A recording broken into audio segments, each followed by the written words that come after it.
Perkenalkan, nama saya Muhammad Ibn Abdul Aziz. Di sini kami dari kelompok 2 akan mereview buku Sejarah Purwakarta yang ditulis oleh Ustadz Naurid Muhammad Rifan Ilyasa. Di dalam buku ini terdiri dari tentang atau kesan penulis, isi sejarah Purwakarta yang terdiri dari 4 bab, dan yang terakhir penutup atau kesimpulan buku ini. Dan selanjutnya kami mereview tentang penulis yang akan dibawakan oleh saudara Firdi. Assalamualaikum warahmatullahi wabarakatuh. Di sini saya akan memperkenalkan diri, nama saya Feja Melaik Muhammad. Di sini juga saya akan mereview sebuah penulis dalam buku ini. Di sini juga sang penulis memanjatkan kehadirat kepada Allah Subhanahu wa taala dan selalu terlimpahkan kepada baginda Nabi besar Muhammad Shallallahu alaihi wasallam. Di sini penyusunan sebuah buku ini bersumber dari keinginan sang penulis untuk meneliti sebuah peristiwa penting yang terjadi di kota kelahirannya.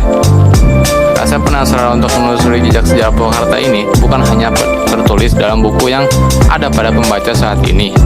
Namun, sebelumnya, penulis juga mencatat penelusurannya di berbagai media massa seperti surat kabar hingga penelitian ilmiah dalam sebuah skripsi.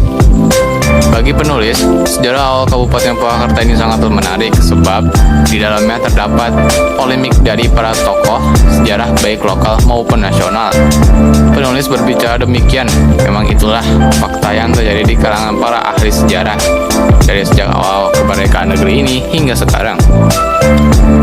Masih banyak buku-buku karya sejarawan terutama di wilayah Jawa Barat yang mengulas sejarah awal Purwakarta hingga berbagai macam versi dan perspektif dari para historiografer.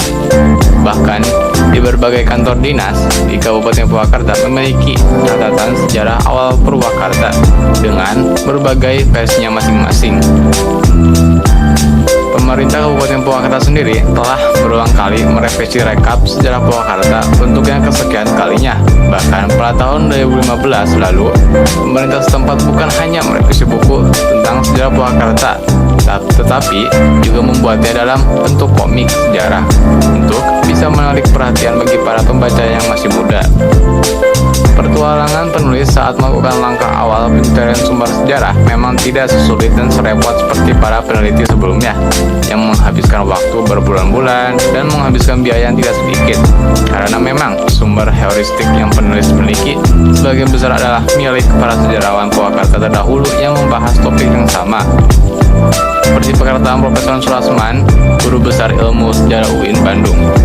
Sebagai ahli sejarah Islam, ia berpesan kepada penulis, telitilah sejarah daerah yang kamu tinggali agar tidak selalu makan biaya banyak.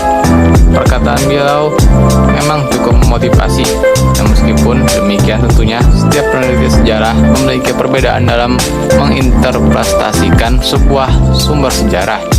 Semua itu terjadi akibat tergantungnya sudut pandang si peneliti. Assalamualaikum warahmatullahi wabarakatuh. Di sini saya akan mereview bab 1, mengenal sejarah. Ketertarikan terhadap sejarah memang bukan sekadar serangkaian fakta belaka, namun termasuk juga merupakan informasi penting bagi manusia yang pernah terjadi di masa lalu. Tetapi dalam sejarah ini banyak terjadi secara subjektif dan absolut, dan suatu peristiwa bisa dikatakan sejarah yang relatif. Sejak tahun 1173 hingga tahun 2004 lalu, mereka hanya mencari kapan hari lahirnya nama Purwakarta.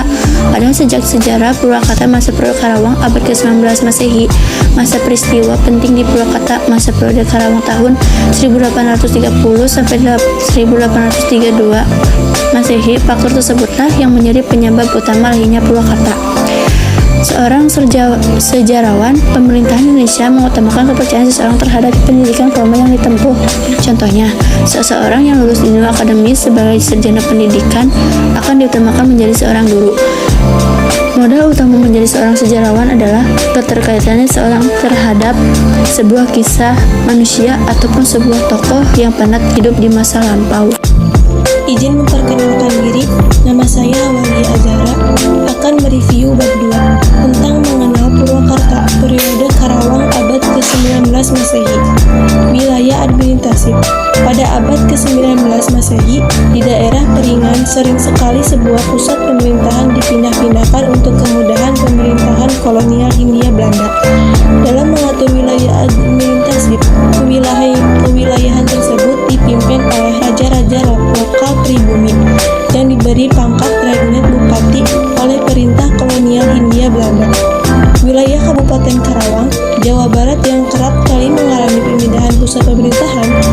masa pemerintahan Gubernur Jenderal Johannes Graf van den Bosch, Kabupaten Karawang yang berpusat di Wanayasa.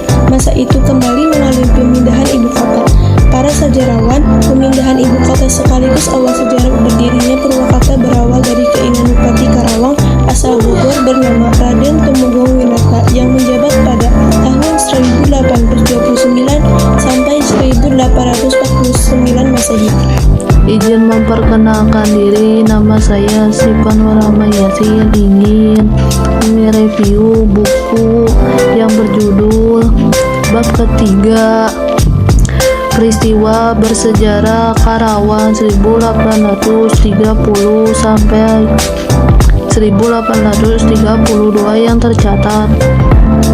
A. Pemindahan ibu kota Karawang. Pada sejarawan profesional dan peneliti sejarah Purwakarta lainnya banyak yang menuliskan pemindahan ibu kota Karawang dari Wanayasa ke Sidangkasih sebagai alur awal mula penulisan sejarahnya. Penulisan alur sejarah tersebut didasarkan pada catatan arsip yang mereka temukan, baik secara personal ataupun secara tim.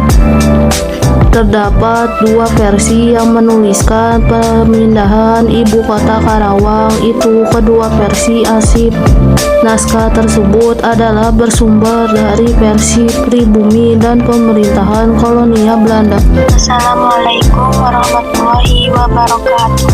Perkenalkan, nama saya Jalan Rohima. Saya dari kelompok 2 akan menjelaskan bab yang berjudul eksploitasi tanah paksa, bahwa awal mula pemberontakan yang dilakukan oleh etnis Tionghoa di Karawang pada tahun 1830 sampai 1832 Masehi adalah berawal dari sebuah ketidakbelandan, terutama di bidang pemberian upah buruh mereka sebagai petani di wilayah Karawang.